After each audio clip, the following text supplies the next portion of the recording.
नमस्कार दोस्तों। हमारे ऑनलाइन डिजिटल नॉलेज प्लेटफॉर्म पर आपका स्वागत है। आज हम आपके लिए लेकर आए हैं अर्थशास्त्र से संबंधित मुद्रा और बैंकिंग टॉपिक पर 25 महत्वपूर्ण प्रश्नोत्तर, जो कि आपके आने वाले आगामी प्रतियोगी परीक्षाओं के अंदर पूछे जाने की संभावना है।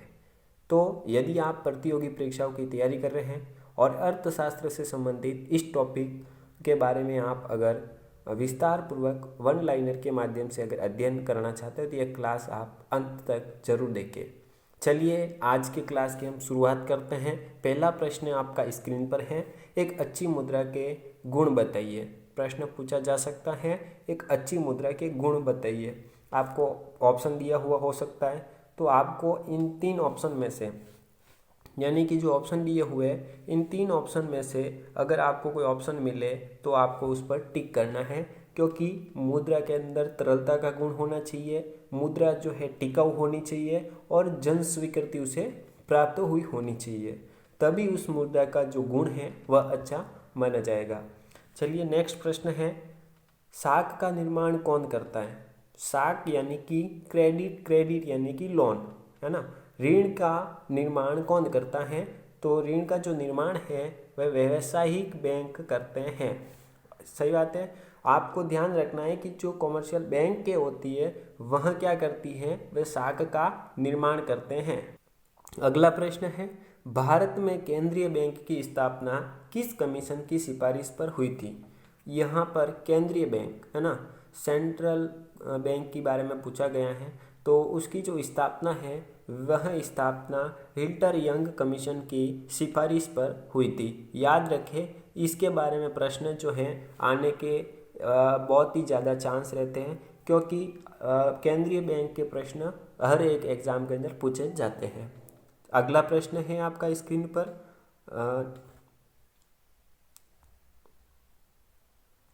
चौथा प्रश्न आपका स्क्रीन पर है, शक्तिशाली मुद्रा को प्रदर्शित किया जाता है। शक्तिशाली मुद्रा यानी कि सबसे ज़्यादा शक्तिशाली मुद्रा कौन सी होती है, तो यहाँ पे लिखा है H बराबर C का मतलब होता है करंट में चलने वाली जो भी मुद्रा है वो प्लस RR और प्लस ER, है ना। इसका जो है ऑप्शन के अंदर दिया जाता है। विस्तार में हम जो अगली क्लास लेंगे उसके बारे में इसकी चर्चा करेंगे कि ये किस प्रकार से संबंधित होता है। यहाँ क्योंकि सी का मतलब होता है करंट में जो करेंसी चल रही है वो होती है, आर का मतलब होता है रिवर्स रेपो रेट, इस तरह से है, और ER का मतलब होता है अर्निंग रेट, इस तरह से कुछ है इसका। तो ये जो शक्तिशाली मुद्रा है वो ये होती हैं। अगर आपको ऑप्शन के अंदर ये दिया जाता है तो आपको ये राइट करना है, जो कि इसके अंदर मैं आपको बता दूं, चलन में मुद्रा, बैंकों में जमा और जो केंद्रीय बैंकों के पास जमा है, FD RD के रूप में बैंकों में जो जमा है, वो सारी मुद्राओं को जोड़ा जाता है, वही शक्तिशाली मुद्रा को प्रदर्शित करता है। तो ये नेक्स्ट टॉपिक के अंदर हम इसके बारे में विस्तार से चर्चा करेंगे। चलिए अगला प्रश्न है, उदार लेन देन की दर में अंतर को क्या कहते हैं, है ना। उधार के जो लेन देन होते हैं उसमें जो अंतर होता है उसे फैलाव के नाम से जानते हैं और उसे फैलाही कहते हैं। अगला प्रश्न है, वस्तु विनिमय में से किसका अभाव होता है। वस्तु विनिमय में अभाव किसका होता है, तो वो अभाव दोहरे सहयोग का होता है। याद रखें, वस्तु विनिमय मतलब जो वस्तु खरीदते हैं अपन, तो उस वस्तु को 2 बार बेच सकते हैं, खरीद सकते हैं, तो उसका जो अभाव होता है वह दोहरे सहयोग का अभाव होता है। अगला प्रश्न है, ऋण तथा अग्रिम प्रदान करना रिजर्व बैंक का कौन सा कार्य है ना। ऋण को और अग्रिम को प्रदान करना रिजर्व बैंक का कौन सा कार्य है, तो ये वर्जित कार्य के अंदर आता है। वर्जित कार्य मतलब कि उस पर प्रतिबंध लगा हुआ होता है। नेक्स्ट प्रश्न है आपका स्क्रीन पर, भारतीय रिजर्व बैंक का राष्ट्रीयकरण कब हुआ। ये वेरी इंपॉर्टेंट प्रश्न है, मैं स्टार लगूंगा इस पे, क्योंकि इसी प्रश्न के बारे में ऐसे प्रश्न जो है वह हमारा जो RPSC है वह भी प्रश्न पूछता है, और हमारा जो कर्मचारी चयन बोर्ड है वो भी इस तरह के प्रश्न पूछता है। तो भारतीय रिजर्व बैंक यानी कि RBI की जो स्थापना है या राष्ट्रीयकरण है, राष्ट्रीयकरण 1 जनवरी 1949 के अंदर हुआ था। अगला प्रश्न है, मुद्रा के बदले वस्तु विनिमय को कहा जाता है। तो वस्तु विनिमय की बात आती है तो क्रय विक्रय प्रणाली आपने सुना होगा। यही जो क्या है, मुद्रा के बदले में वस्तुओं को खरीदा या बेचा जाता है, यह क्रय विक्रय प्रणाली कहते हैं। अगला प्रश्न है, कागजी मुद्रा निर्गमन का अधिकार किसे होता है? कागजी मुद्रा के बारे में तो इसका जो है रिजर्व बैंक ऑफ इंडिया यानी कि आरबीआई के पास ये अधिकार होता है कि नई मुद्रा का कैसे चलन करना है, कैसे उसका ये कह सकते हैं प्रिंटिंग करनी, ये सारा जो अधिकार है ये केंद्रीय बैंक यानी कि आरबीआई के अंडर में आता है।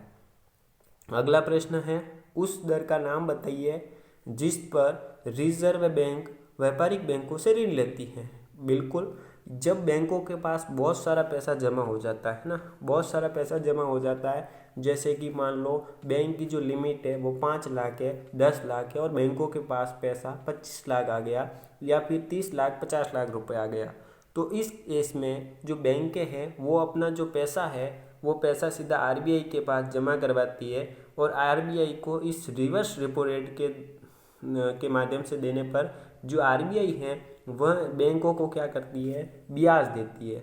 अब यहाँ जो पैसा जमा करवाते हैं ये बैंक, व्यापारिक बैंक, ये पैसा 2 दिन के लिए भी करवा सकते हैं, महीने भर के लिए भी करवा सकते हैं।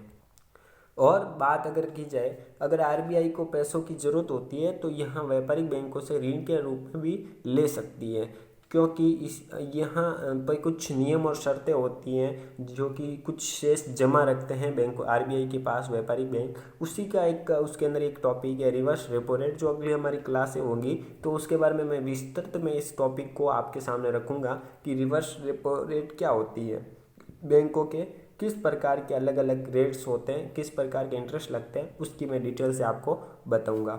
चलिए नेक्स्ट क्वेश्चन है आपका स्क्रीन पर, बैंकिंग कंपनी अधिनियम कब पारित हुआ, है ना। बैंकिंग अधिनियम के बारे में प्रश्न पूछा है, 12वां प्रश्न। तो फरवरी 1949 के अंदर बैंकिंग कंपनी अधिनियम पारित हुआ था। अगला प्रश्न है, प्रविष्ट मुद्रा है, प्रविष्ट मुद्रा क्या है, जो संकट काल के अंदर क्या करे, निर्गमित हो, ये क्या है, प्रविष्ट मुद्रा है ना, प्रविष्ट मुद्रा है, इसको याद रखना है। 14वां प्रश्न है, अंकित मूल्य और वास्तविक मूल्य जिस मुद्रा का बराबर हो उसे क्या कहा जाता है, उसे कहा जाता है प्रमाणिक सिक्का। क्या कहा जाता है, प्रमाणिक सिक्का कहा जाता है। मतलब कि उस पर जो अंकित मूल्य है और उसका जो वास्तविक मूल्य है वह क्या हो, बराबर हो। अगला प्रश्न है, बैंक चेक किस प्रकार की मुद्रा है। अब बैंक देखिए, बैंकों के अंदर क्या होता है, चेक होता है, और चेक को क्या कहा जाता है, एक प्रकार की मुद्रा ही कहा जाता है, क्योंकि ये एक ऐच्छिक मुद्रा है और यह जिन लोगों को इस चेक की ज़रूरत होती है तो उस चेक के रूप में उनको पास जो चेक बुक है वो मिल जाती है और उसके माध्यम से भी व्यक्ति जो है वो पेमेंट करते हैं, यानी कि वो एक व्यक्ति से दूसरे व्यक्ति के खाते में पेमेंट जो है वह आहरण कर सकते हैं, ट्रांसफ़र कर सकते हैं। तो एक तरह से ये ऐच्छिक मुद्रा कही जाती है। अगला क्वेश्चन है आपका स्क्रीन पर, जिस मुद्रा को एक निश्चित सीमा तक ही कानून द्वारा स्वीकार किया जा सकता है उसे क्या कहते हैं, उसे कहते हैं सीमित विधिग्राह्य मुद्रा, सीमित विधिग्राह्य मुद्रा कहते हैं। और अगला है, क्रेडिट कार्ड और डेबिट कार्ड मुद्रा का कौन सा रूप है ना। डेबिट कार्ड और जो क्रेडिट कार्ड होता है आपका, एटीएम जो होता है, डेबिट कार्ड होता है, वो किसका होता है, वह एक प्लास्टिक मनी के रूप में जानते हैं, यानी कि जो एटीएम है वो प्लास्टिक का बना हुआ होता है, उसके अंदर चिप लगी हुई होती है, तो एक तरह से ये प्लास्टिक मनी के रूप में काम करता है, प्लास्टिक मनी का रूप है। अगला प्रश्न है, भारत का पहला व्यापारिक बैंक कब स्थापित हुआ। भारत का पहला व्यापारिक बैंक पूछा है इन्होंने, ये जो है 1894 के अंदर स्थापित हुआ था और जो इसकी जो स्थापना की गई थी उसका मुख्य उद्देश्य था कि लोगों की आय, जो लोगों की जमा है उसको स्वीकार करना और लोगों को ऋण देना, और इनका जो प्राथमिक कार्य था वह था साख का निर्माण करना, साख का सर्जन करना। अगला प्रश्न है, मुद्रा पूर्ति की कौन सी माप संकीर्ण मुद्रा है। संकीर्ण मतलब छोटी मुद्रा है, छोटा माप है, तो उसका जो है M1 भी सही है और M2 भी सही है, क्योंकि ये दोनों जो हैं ये संकीर्ण मुद्रा के अंदर काउंट होते हैं, गिने जाते हैं। अगला प्रश्न है आपका स्क्रीन पर, जो मुद्रा एक निश्चित सीमा तक ही कानून द्वारा स्वीकार की जाती है तो ये प्रश्न वापस आ गया है, स्वीकार होती है। तो सीमित विधि ग्राम्य मुद्रा, ये ऑप्शन होगा। अगला है, रिजर्व बैंक ने मुद्रा की पूर्ति की मांग विधि किस वर्ष में अपनाई, है ना। रिजर्व बैंक ने मुद्रा की जो पूर्ति विधि है, मांग विधि है, इसको कब अपनाया गया था, तो ये अपनाया था 1977 के अंदर। याद रखना, इस तरह के प्रश्न पूछने के सबसे ज़्यादा चांस होते हैं। नेक्स्ट प्रश्न है, मुद्रा पूर्ति की कौन सी माप सबसे अधिक उपयोग की जाती है। मुद्रा पूर्ति की सबसे अधिक माप जो है वो सबसे अधिक उपयोग की जाती है, वहाँ है M3।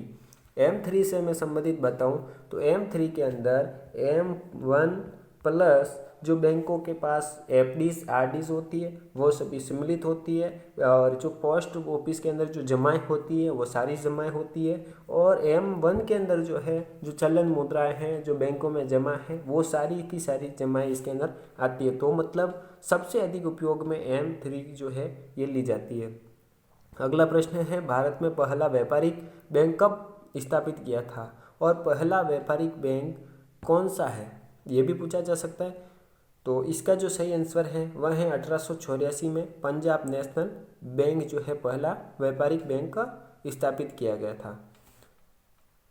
चलिए दोस्तों, आज की क्लास के अंदर हमारे कुछ प्रश्न जो हैं इस प्रकार से थे। आपको ये क्लास कैसी लगी आप ज़रूर हमारे को कमेंट करके बताएं, और अर्थशास्त्र से संबंधित अगली क्लास जो है आपके लिए फिर मैं लेकर आने वाला हूँ। तो आप अगर हमारे चैनल पर नए हैं तो हमारे चैनल को आप सब्सक्राइब जरूर करें, और आप कमेंट करके ज़रूर बताएं कि आपकी ये क्लास कैसे लगी। आपको अगर अच्छी लगी है तो आप हमारे चैनल को, इस वीडियो को जो है वो लाइक भी ज़रूर करें। धन्यवाद, आपका दिन शुभ रहे।